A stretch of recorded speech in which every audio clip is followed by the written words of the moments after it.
What have you learned about planning from the military? One of the things that I think is very interesting, the difference between at least the Air Force and the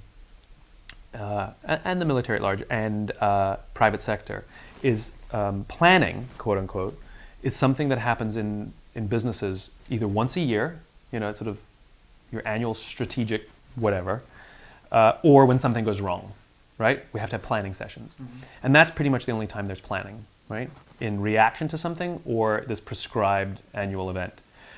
In the military and in the Air Force, they're constantly planning. And they will produce thousands of plans a year, of which only maybe a few hundred will get implemented. Mm-hmm. And Dwight Eisenhower said a long time ago, and I never understood what he meant until recently, when he said, planning is everything, the plan is nothing.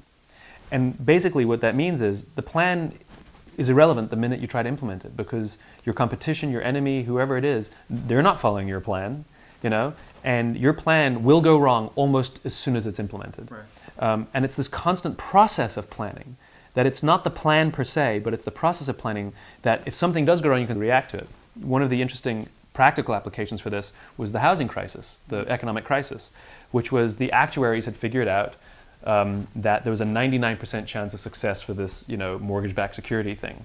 And they thought, oh my God, we're all going to get rich, let's do this thing. And they did, and we all know exactly what happened. The problem is there was no plan for that 1% that happened, which is the housing market collapsed.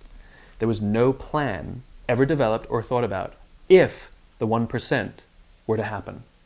In the military, I can promise you, they would have thought about that opportunity, if that, how would we react if that happens?